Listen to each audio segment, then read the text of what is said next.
Assalamualaikum warahmatullahi wabarakatuh.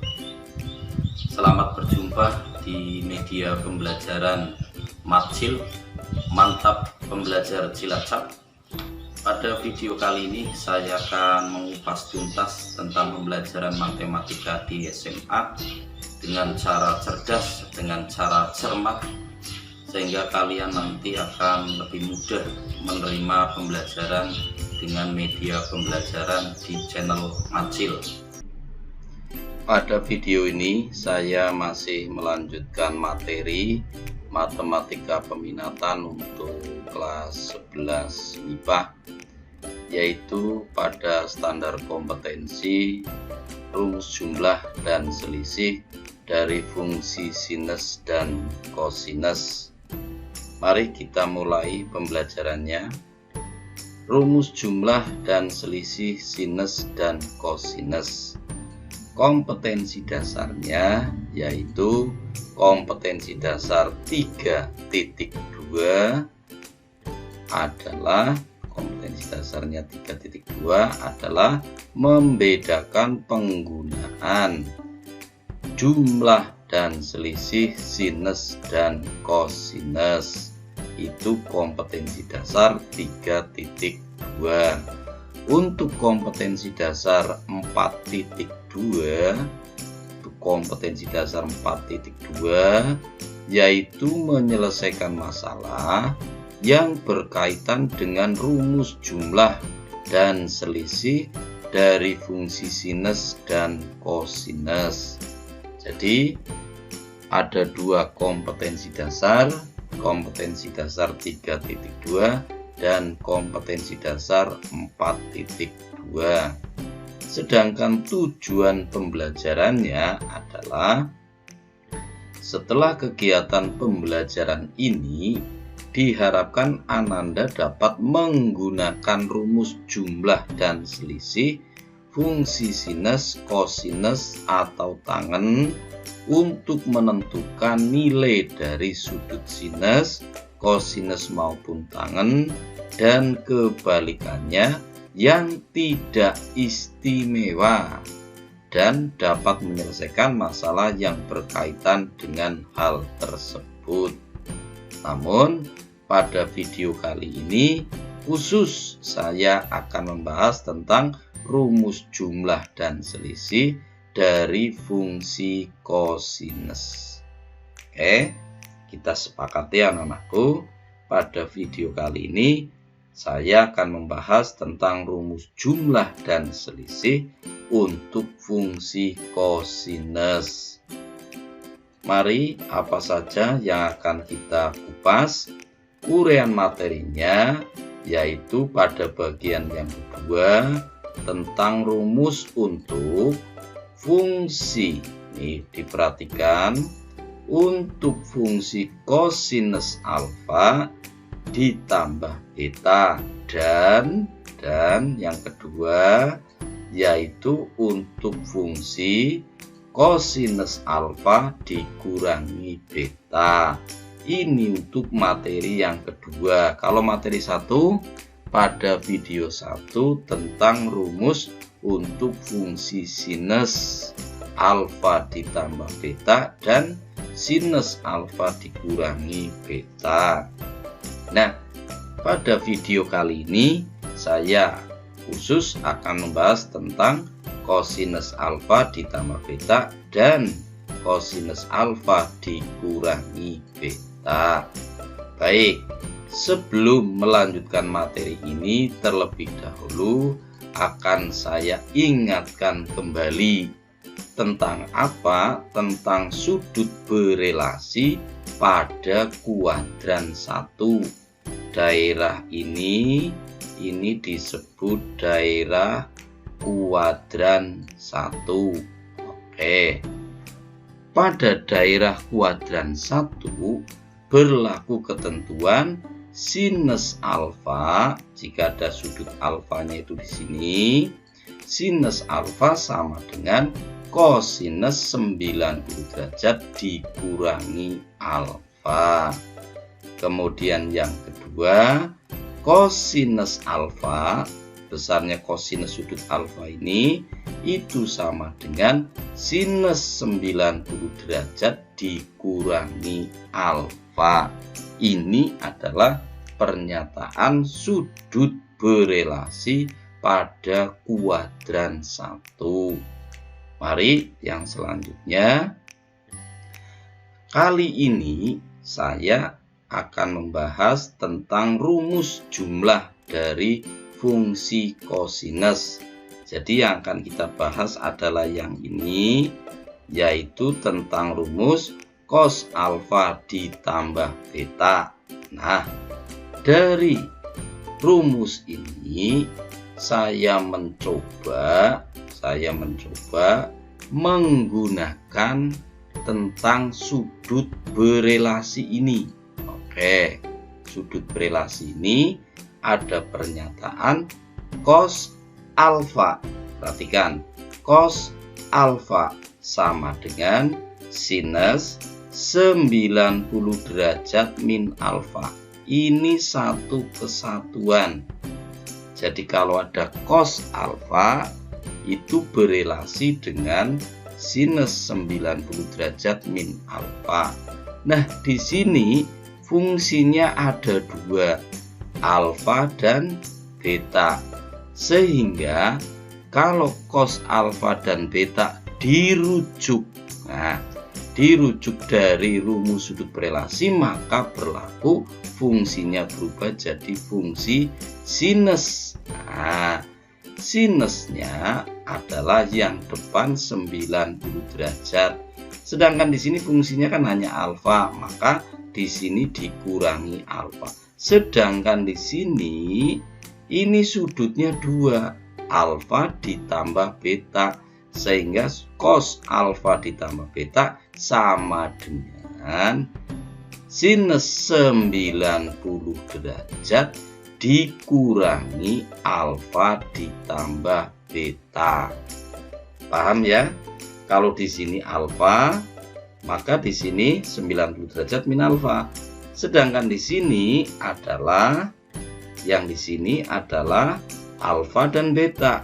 Alfa dan beta. Sehingga di sini sudut berelasinya adalah sinus 90 derajat dikurangi alfa ditambah beta.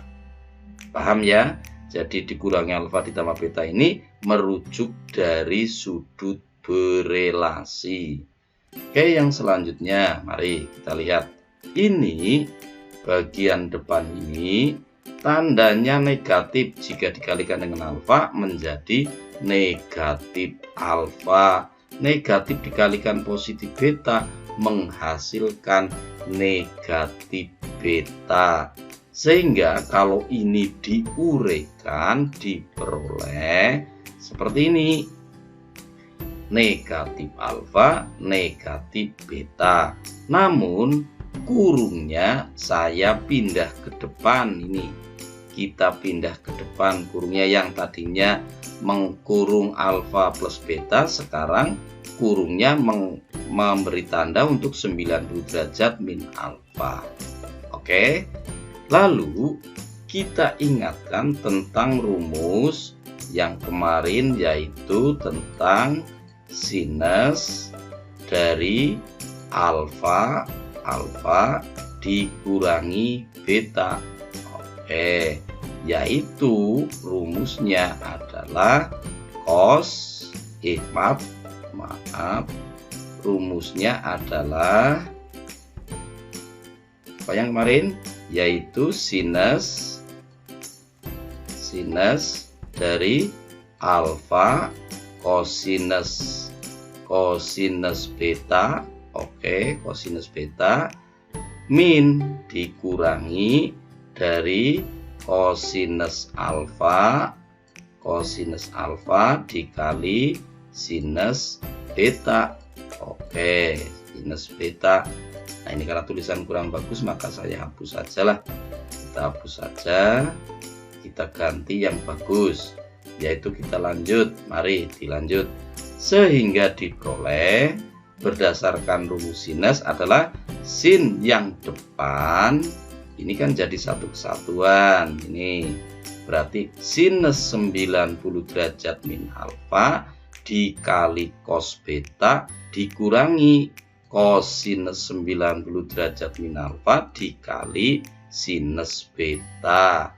Nah, sekarang sudut sinus 90 derajat min alfa kembalikan ke dalam sudut berelasi. Di sini nilainya adalah berapa tadi? Maaf, sinus 90 derajat min alfa nilainya sama dengan cos alfa. Maka di bawahnya nanti di sini adalah cos alfa.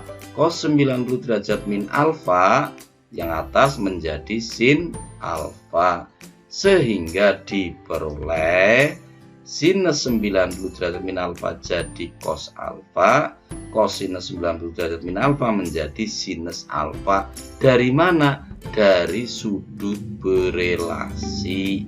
Sehingga kita peroleh nilai atau rumus dari kosinus alfa ditambah beta sama dengan cos alfa kali cos beta min sin alfa kali sin beta.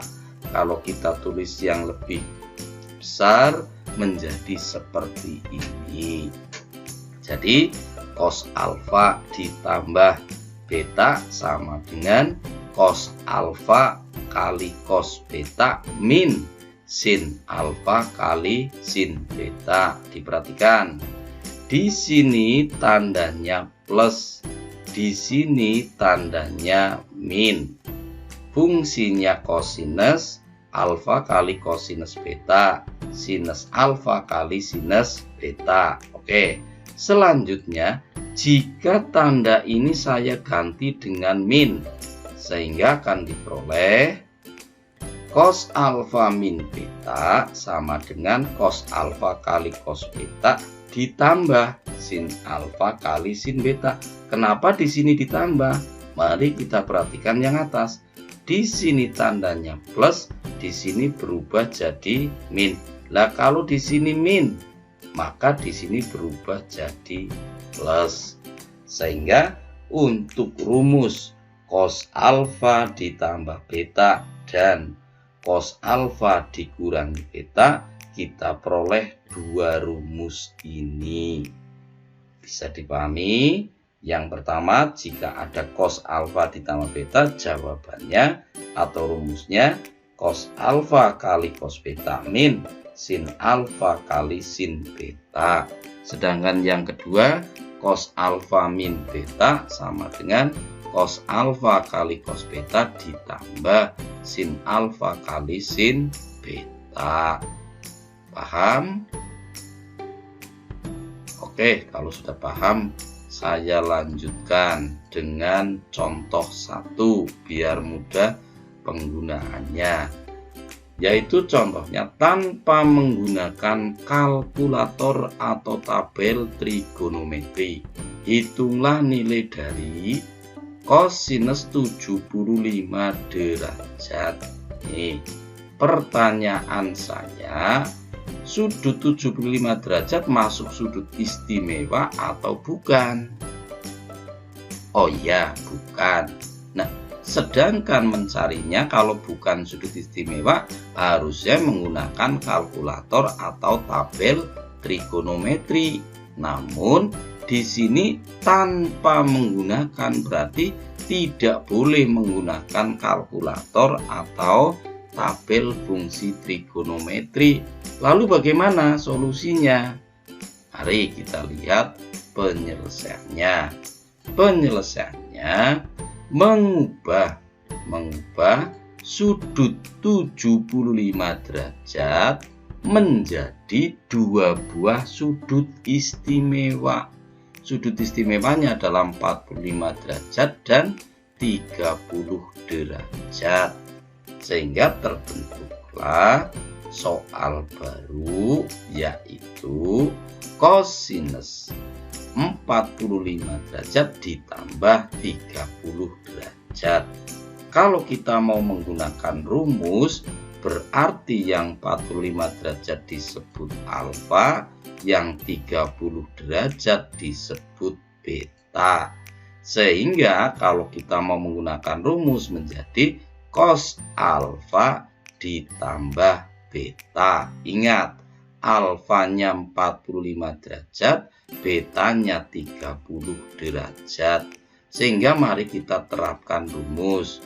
Rumusnya cos alfa ditambah beta sama dengan cos alfa kali cos beta dikurangi sinus alfa kali sinus beta.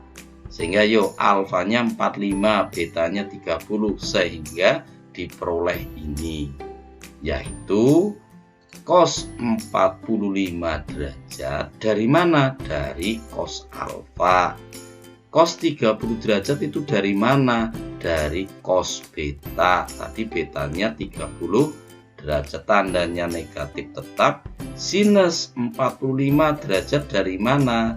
Dari sinus alfa. Karena alfanya tadi kan tetap 45 derajat. Sinus 30 derajat dari mana? Dari sinus beta. Oke, maka sekarang sudah terbentuklah sudut-sudut yang istimewa. Maka kita cari cos sinus 45 derajat itu berapa? Setengah akar 2. Oke, cos 45 derajat adalah setengah akar 2. Cos sinus 30 derajat setengah akar 3. Karena ini sudut istimewa. Sinus 45 derajat setengah akar 2. Sinus 30 derajat setengah. Nah, setelah ketemu seperti ini, maka kita lakukan perkalian. Perkaliannya bagaimana? Yang depan dikali depan, yang belakang kali belakang. Yang depan kali belakang, kali depan. Nah, belakang ini enggak ada lawannya, berarti di sini dikali 1. Sehingga diperoleh setengah kali setengah seperempat, akar 2 kali akar 3 akar 6. Kemudian nih dikurangi setengah kali setengah seperempat, akar 2 kali 1 akar 2. Lalu di sini ada unsur yang sama, seperempat, ini juga seperempat. Maka seperempat ini kita keluarkan sehingga diperoleh seperempat kali, dalam kurung ini artinya kali, akar 6 dikurangi akar 2. Jadi nilai dari kosinus 75 derajat penyelesaian tanpa menggunakan kalkulator atau tabel, jawabannya adalah seperempat kali akar 6 dikurangi akar 2. Paham? Oke, kalau paham, saya lanjutkan dengan contoh yang kedua. Pada contoh kedua, di sini tanpa menggunakan kalkulator atau tabel trigonometri, hitunglah nilai kosinus 15 derajat. Padahal kita tahu sudut 15 derajat ini adalah bukan sudut istimewa. Kalau bukan sudut istimewa, penyelesaiannya pasti menggunakan kalkulator atau tabel trigonometri. Namun kita nggak boleh, karena di sini perintahnya tanpa menggunakan kalkulator atau tabel trigonometri. Lalu bagaimana caranya? Mengubah sudut 15 derajat ini dirubah menjadi sudut istimewa. Caranya, caranya seperti ini. 15 derajat itu sama dengan 45 derajat dikurangi 30 derajat. Betul enggak? 15 derajat sama dengan 45 derajat dikurangi 30 derajat. Nah, sudut 45 derajat sekarang sudah menjadi sudut istimewa. 30 derajat ini sudah menjadi sudut istimewa. Oke, jika demikian kita misalkan 45 derajat ini sama dengan alfa, 30 derajat itu sama dengan beta. Oke, ingat alfanya 45 derajat, betanya adalah 30 derajat. Berdasarkan rumus, cos alfa min beta sama dengan cos alfa kali cos beta ditambah sin alfa dikali sin beta. Kalau kita masukkan nilai-nilainya, cos alfa, ingat alfa itu 45 derajat ini. Cos beta cos 30 derajat ini cos beta. Paham ya? Betanya kan 30. Sin alfa, alfanya berapa tadi? 45 derajat, maka di sini sin 45 derajat. Sin beta berapa? Betanya 30 derajat, berarti di sini menjadi sin 30 derajat. Oke, sekarang nilai sudut istimewa dari 45 derajat dan 30 derajat. Kalau cos 45 derajat adalah setengah akar 2, cos 30 derajat adalah setengah akar 3, ditambah sin 45 derajat adalah setengah akar 2, sinus 30 derajat adalah setengah. Setengah dikali setengah hasilnya 1/4, akar 2 kali akar 3 hasilnya akar 6. Yang belakang setengah dikali setengah 1/4 akar 2 nya tidak ada pengalinya, berarti tetap, sehingga diperoleh seperti ini. Oke, di sini ada unsur yang sama, 1/4, di sini 1/4, 1/4-nya kita keluarkan sehingga diperoleh 1/4 kali akar 6 ditambah akar 2. Jadi nilai kosinus 15 derajat hasilnya jika dikerjakan tanpa menggunakan kalkulator atau tabel, hasilnya adalah 1/4 kali akar 6 ditambah akar 2. Paham ya? Nah, kalau pakai kalkulator atau tabel ya tidak segini. Tapi berhubung ini perintahnya tanpa menggunakan kalkulator atau tabel trigonometri, jawabannya adalah 1/4 kali akar 6 ditambah akar 2. Paham untuk contoh 2? Baik, kalau memang sudah paham, saya lanjutkan dengan contoh yang ketiga. Nah, ini sudah aplikasi. Di sini pada contoh 3 diketahui cos alfa sama dengan 3/5. Oke, saya petakin, bikin kotak di sini. 1, ingat untuk sudut alfa fungsi kosinusnya adalah 3/5. Sedangkan pada sudut beta, besarnya adalah 12/13. Syaratnya jelas apa? Sudut alfa dan beta merupakan sudut lancip. Kalau sudut lancip berarti sudut pada kuadran 1. Ini pada kuadran 1, KW1 atau kuadran 1. Lalu yang ditanyakan, tentukan nilai dari cos alfa ditambah beta. Mari kita selesaikan satu persatu. Saya membuat sebuah segitiga siku-siku seperti ini. Siku-siku di mana? Siku-siku di sini. Ini siku-siku. Lalu kita tempatkan sudut alfa. Sudut alfanya di mana? Misalnya di sini. Ini adalah sudut alfa.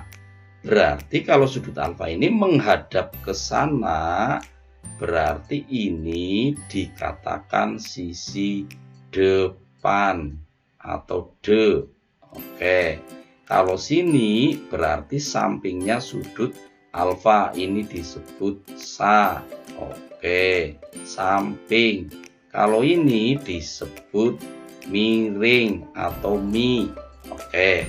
Pernyataannya adalah cos alfa sama dengan 3/5. Berarti samping dibagi miring, kosami. Berapa sampingnya? Sampingnya adalah 3. Oke, terhapus dulu. Sampingnya bernilai 3. Di sini nilainya 3. Kemudian miringnya berapa? Miringnya di sini samping dibagi miring-miringnya adalah 5. Oke, berarti di bagian miringnya ada 5. Berarti depannya berapa? Mari kita perhatikan.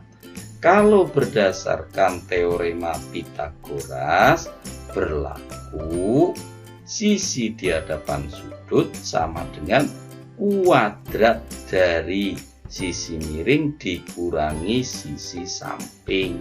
Kuadrat dari 5 adalah 25. Oke, 25. Kuadrat dari sisi samping adalah 3 dikuadratkan 9. 25 dikurangi 9 sama dengan hasilnya adalah 16. Akar dari 16 ini yang ditanyakan adalah panjang sisi depan. Berapa panjang sisi depannya? Berapa panjang sisi depannya? Mari, berarti sisi depannya akar 16 sama dengan 4. Oke, sekarang sudah diketahui sisi depannya 4, sisi sampingnya 3, sisi miringnya 5. Maka sinus, oke, sin demi depan dibagi miring, depannya 4, miringnya 5, maka sin alfa sama dengan 4/5. Lalu bagaimana untuk fungsi cosnya? Fungsi cosnya adalah samping dibagi miring. Jawabannya adalah cos alfanya sama dengan 3/5. Ini untuk segitiga dengan besar sudut alfa. Lalu yang berikutnya, yang kedua, yaitu untuk segitiga dengan besar sudut beta. Oke, yang ini, yang beta. Nih, beta. Beta dirumuskan cos beta sama dengan 12 dibagi 13. Berarti sisi sampingnya 12 dan sisi miringnya adalah 13. Sisi miringnya di sini 13. Berarti kita mencari sisi depannya berapa di sini? Maka berlaku 13 kuadrat adalah 169. Oke, 169 dikurangi 12 kuadrat adalah 144. Pertanyaannya, 169 dikurangi 144 hasilnya adalah 25. Oke, akar dari 25 merupakan sisi depan, berarti sisi depannya akar 25 sama dengan 5. Cos beta 12/13. Berarti ini keliru ini. Cos beta ini, maaf salah. Cos beta adalah 12/13. Oke. Kemudian selanjutnya yaitu mencari sin beta. Sin betanya sin demi depan dibagi miring, berarti di sini besarnya adalah 5/13. Oke. Lalu pertanyaannya adalah rumus dari cos alfa ditambah beta. Cos alfa ditambah beta sama dengan cos alfa kali cos beta min sin alfa kali sin beta. Mari kita tulis cos alfa. Mari cos alfa adalah 3/5. Oke. Dikali cos beta. Cos beta adalah 12/13. Oke, 12/13. Dikurangi sin alfa 4/5. Oke, sin alfa adalah 4/5. Dikali sin beta adalah 5/13. Oke, coba dicek lagi. Cos alfa 3/5, cos beta 12/13. Kemudian sin alfa 4/5, sin beta adalah sin beta 5/13. Sehingga diperoleh 3 kali 12 adalah 36. Oke, 36 dibagi 65. Oke, kemudian dikurangi 4 kali 5 20. Oke, bawah kali bawah 65. Oke, 65. Sehingga kalau perkalian itu atas kali atas, bawah kali bawah. Sedangkan kalau operasi penjumlahan dan pengurangan, penyebutnya cukup ditulis salah satu. Sehingga diperoleh 36 dikurangi 20 dibagi dengan 65. Dibagi dengan 65 diperoleh 36 kurangi 20 adalah 16 dibagi bawahnya 65. Oke, sehingga jika ada pernyataan seperti ini yang ditanyakan adalah cos alfa ditambah beta, ini jawabannya adalah 16/65. Oke, itu 3 buah contoh soal. Mudah-mudahan kamu bisa memahaminya, dan nanti di Google Classroom akan saya berikan soal yang harus kalian kerjakan. Dari saya sekian, terima kasih. Wassalamualaikum warahmatullahi wabarakatuh.